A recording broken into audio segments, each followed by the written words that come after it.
وما ذبح علی النصب، اور جو کسی تھان پر ذبح کیا گیا، وان تستقسموا بالازلام، اور پانسے ڈال کر تقسیم کرنا، ذالکم فسق، یہ گناہ کا کام ہے۔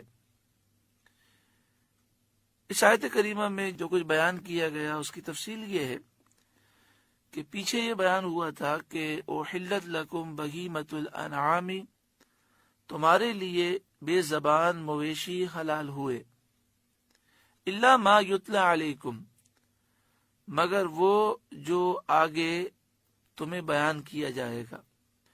تو اب اس آیت کریمہ میں ان کی تفصیل بیان کی جا رہی ہے۔ اس آیت کریمہ میں 11 چیزوں کی حرمت کا ذکر کیا گیا۔ سب سے پہلے فرمایا گیا المیتۃ، مردار، یعنی جس جانور کے لیے شریعت میں ذبح کا حکم ہو اور وہ بغیر ذبح مر جائے وہ مردار ہے۔ جیسے مچھلی کے لیے ذبح کا حکم نہیں ہے، تو مچھلی اگر شکار کی جائے اور دریا کے پانی سے باہر آئے اور پانی نہ ملنے کی وجہ سے مر جائے تو وہ حلال ہے، مگر مرغی، بکری، گائے، بیل، اونٹ، یہ وہ ہیں جن کے لیے شریعت میں ذبح شرعی کا حکم بیان کیا گیا کہ انہیں ذبح کیا جائے۔ اونٹ کو نہر کیا جاتا ہے اور گائے وغیرہ کو ذبح کیا جاتا ہے۔ نہر اور ذبح دونوں کا حکم یہ ہے کہ بسم اللہ اللہ اکبر پڑھ کر یہ کیا جائے، اور اس میں 4 رگوں کا کاٹنا یہ افضل ہے۔ 4 رگوں سے مراد یہ ہے کہ 2 خون کی رگیں جو گلے میں ہوتی ہیں، اور 2 رگیں سے مراد 2 نالیاں ہیں، ایک خوراک کی نالی ہے اور دوسری سانس کی نالی ہے۔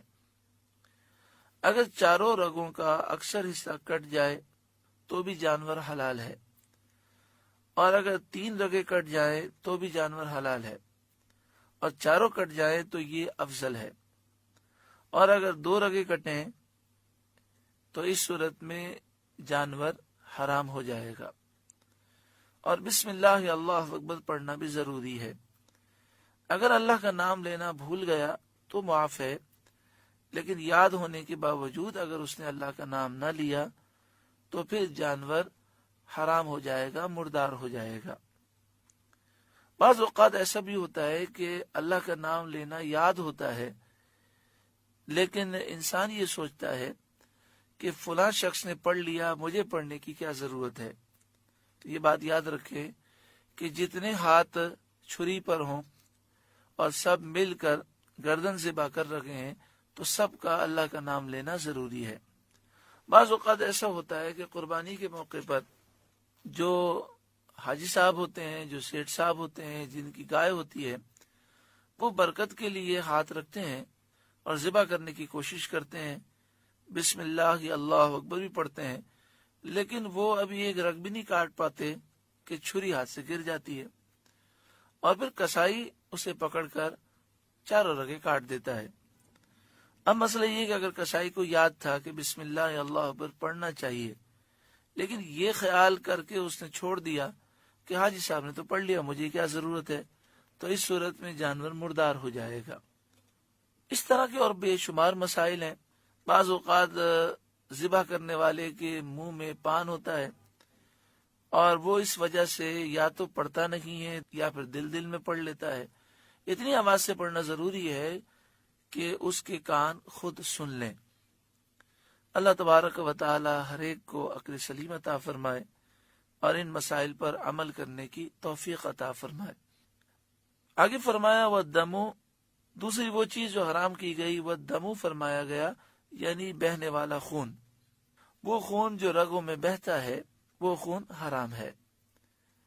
دیکھیں یہاں پر ایک بات یاد رکھیں کہ جو ذبح کرنے کی شرعی حکمت ہے کہ ہمیں یہ حکم دیا گیا کہ 4 رگیں کاٹ دیں اور اس طرح ذبح کریں اور پھر اس جانور کو تڑپنے دیں، جب سارا خون نکل جائے اور اس جانور کی روح چلی جائے، یعنی وہ جانور بالکل ٹھنڈا ہو جائے تو اس کے بعد اس کی کھال وغیرہ اتاری جائے۔ اس کی حکمت یہ ہے کہ جو رگوں میں بہتا ہوا خون ہوتا ہے یہ ہماری صحت کے لیے انتہائی نقصان دہ ہوتا ہے، لیکن اب کسائیوں نے جلدی کے لیے، تاکہ جلدی سے جانور کے ٹکڑے کر سکیں، اس کے لیے انہوں نے یہ کیا ہے کہ یا تو وہ جانور کو ذبح کرنے کے بعد تھوڑی سی کھال اس کی چیر کر اس کے دل کی طرف وہ چھری مارتے ہیں، اور اس طرح جانور جو ہے ٹھنڈا ہو جاتا ہے۔ یہ طریقہ غلط ہے، اس سے جانور کو تکلیف ہوتی ہے۔ جب 4 رگیں کاٹ دیں تو پھر اس کے بعد آپ اپنی چھری جانور سے دور رکھیں اور جانور کو کوئی تکلیف نہ دیں۔ جب تک وہ تڑپ رہا ہے اس کی کھال اتارنا یہ جائز نہیں ہے۔ دوسرا وہ یہ کام کرتے ہیں، آج کل یہ انداز اختیار کیا گیا اور چند سالوں سے ہے، وہ یہ کرتے ہیں کہ 4 رگیں کاٹنے کے بعد چھری کو سیدھا کر کے اس کے گلے میں مارتے ہیں، اور گلے میں مار کر گردن کے پیچھے کا جو حصہ ہے وہاں سے ریڑھ کی ہڈی کے مہرے گزر رہے ہیں، وہاں وہ چھری مار کر حرام مغز کاٹ دیتے ہیں۔ اس طرح یہ ہوتا ہے کہ جانور کے دماغ کا اور جسم کا رابطہ ختم ہو جاتا ہے اور جانور تڑپنا چھوڑ دیتا ہے، ٹھنڈا ہو جاتا ہے۔ اس سے ایک تو یہ کہ یہ کام کرنا غلط ہے، دوسرا نقصان یہ ہوتا ہے کہ جانور کے جسم کے اندر جو بہنے والا خون موجود ہے وہ سارا نکل نہیں پاتا، اور وہ خون جو ہے پھر گوشت میں سرایت کرتا ہے، اس کے اثرات گوشت میں آتے ہیں، اور وہ گوشت جو ہے انسانی صحت کے لیے نقصان دہ ہوتا ہے۔ تو جب بھی قربانی کریں تو آپ یہ کوشش کریں پہلے سے بات کریں اور اسے کہیں کہ آپ جب 4 رگیں کاٹ دیں گے اس کے بعد آپ چھری ہاتھ میں نہیں لیں گے جب تک جانور ٹھنڈا نہ ہو جائے۔ اس وقت کسائی آپ کو سمجھائے گا اور کہے گا اس سے جانور کو ٹھنڈا ہونے میں بڑی دیر لگے گی، تو آپ کہیں کوئی بات نہیں۔ حالانکہ زیادہ دیر نہیں لگتی، چند منٹیں لگتی ہیں، لیکن چونکہ بقرعید کے دنوں میں انہیں جلدی ہوتی ہے اس لیے وہ اس طرح کہتے ہیں۔ تو پہلے سے بات کر لیں گے، اور پھر جب قربانی ہو اس وقت آپ خیال بھی کریں گے تو انشاءاللہ تعالی کسائی اس قسم کی حرکت کرنے میں وہ کامیاب نہیں ہوگا۔ فرمایا وَالدَّمُ، وہ خون جو رگوں میں بہتا ہے وہ خون حرام ہے۔ وَلَحْمُ الْخِنْزِيرِ، اور سور کا گوشت۔ یہ بات یاد رکھیں کہ سور کا گوشت بھی حرام ہے اور اس کے تمام اجزاء حرام ہے، سور کی ہڈی، چربی، ہر چیز حرام ہے۔ سور کے بال بھی ناپاک ہیں۔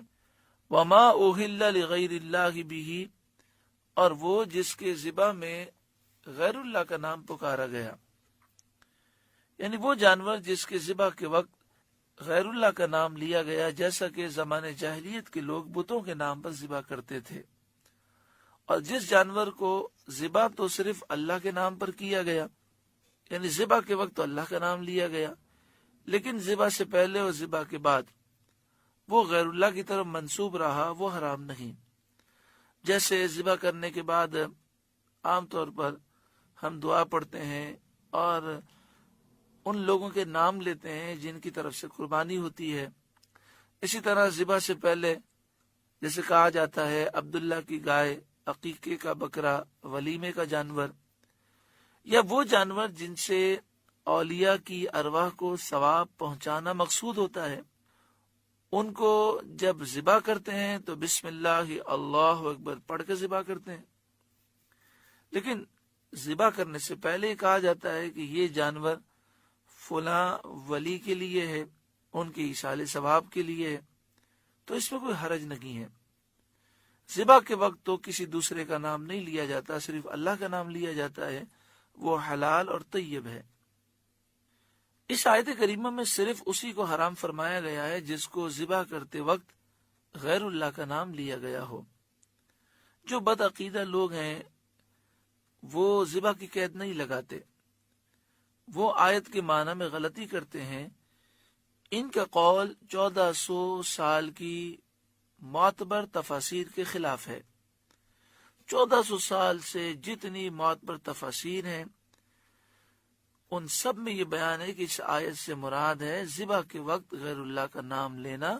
جس جانور پر ذبح کے وقت غیر اللہ کا نام لیا جائے وہ جانور حرام ہے اور وہ مردار کے حکم میں ہوتا ہے.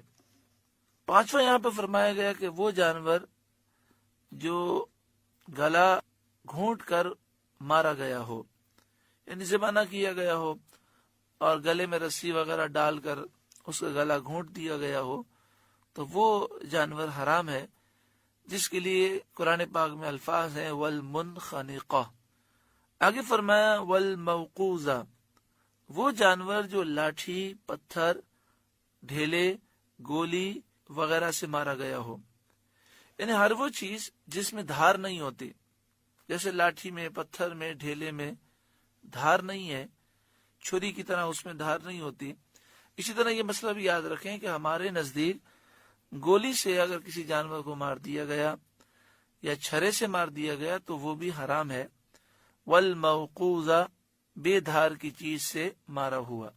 ہاں، اگر تیر کسی جانور پر چھوڑا گیا تو تیر میں دھار ہوتی ہے، تو اس وقت بسم اللہ یا اللہ اکبر پڑھ کر کسی شکاری جانور کی طرف تیر چھوڑا گیا اور وہ تیر اسے لگا اور اس سے شکاری جانور ہلاک ہو گیا تو وہ حلال ہے، جس کا ذکر آگے آ رہا ہے. آگے فرمایا والمتردیہ، وہ جانور جو گر کر مرا ہو، چاہے پہاڑ سے گر کر مرا ہو یا کنویں وغیرہ میں گر کر مر گیا ہو.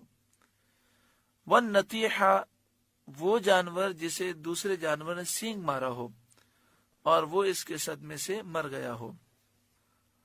وما اکل السبع، جسے کوئی درندہ کھا گیا، وہ جانور جسے کسی درندے نے تھوڑا سا کھایا ہو اور وہ اس کے زخم کی تکلیف سے مر گیا ہو. لیکن اگر یہ جانور مر نہ گئے ہوں، کون کون سے جانور؟